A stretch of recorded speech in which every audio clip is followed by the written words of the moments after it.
Hello everyone and welcome to this course on broad functions of General Duty Assistant. The name of this unit is Introduction to a General Duty Assistant and we are on lesson number 3, which is Code of Ethics and Conduct for a General Duty Assistant. Now without further delay, let's begin the session. Lesson Objectives.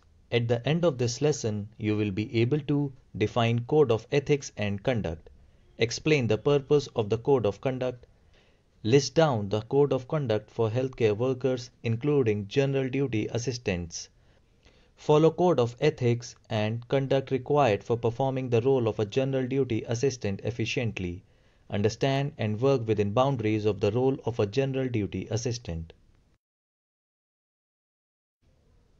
Code of Ethics and Conduct in a Healthcare Institution.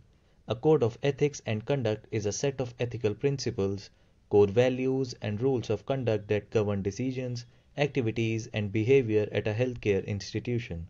These codes give general guidelines of how healthcare professionals should behave at work, as well as specific guidance for handling issues like harassment, safety, and conflicts of interest.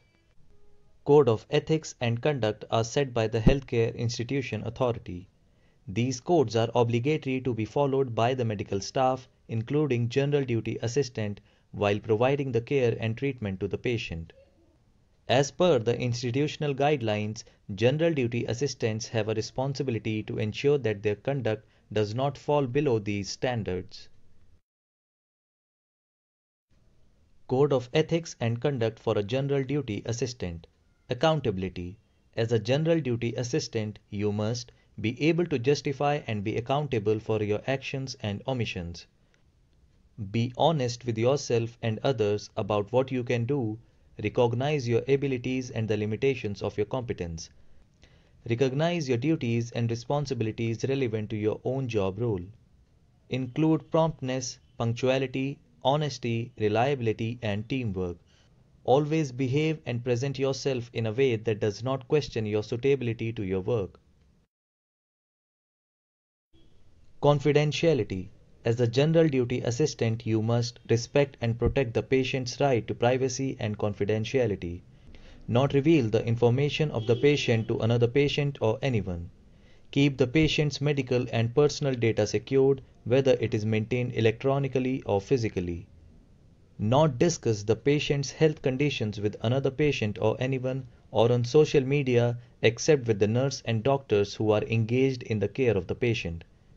Adhere to workplace security and privacy policies in protecting confidential patient information. Communication. As a general duty assistant, you must communicate effectively to promote the health, safety, and well-being of the people who use health and care services. Communicate respectfully with family member and visitor of the patient. Maintain clear and accurate records of the healthcare, care, and support you provide. Provide relevant information to other members of healthcare team in an open, clear, and effective way. Always explain and discuss the care, support, or procedure you intend to carry out with the patients and only continue if they give valid consent. Professional ethics. As a general duty assistant, you must work effectively in collaboration with colleagues to ensure the delivery of high quality, safe, and compassionate healthcare and support. Strive to improve the quality of healthcare and support through continuing professional development. Not entertain any unethical practices at work, such as accepting money, gifts, or benefits from anyone you are supporting. Not engage in any kind of adultery or improper conduct with the patient or maintain an improper association with the patient. Understanding the boundaries of the role and responsibilities of a general duty assistant. A general duty assistant needs to recognize the boundaries of the role and responsibilities of her or his work and act within the limits of own competence and authority.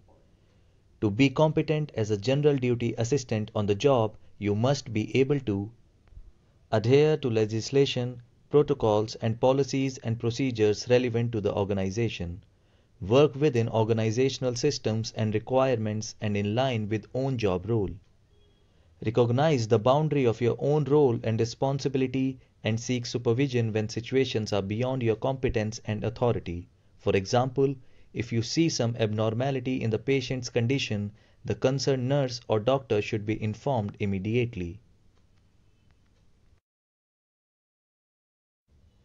Recognize your abilities and the limitations of your competence and only carry out or delegate those tasks agreed to in the job description and for which you are competent. Always ask the supervisor or employer for guidance if you do not feel able or adequately prepared to carry out any aspect of the work or if you are unsure how to effectively deliver a task. Establish and maintain clear and appropriate professional boundaries in relationships with people who use health and care services and colleagues at all times. Evaluate and reflect on the quality of your own work and make continuous improvements. For example, talk to different nurses and doctors whom you are working with and ask for places of improvement in your work.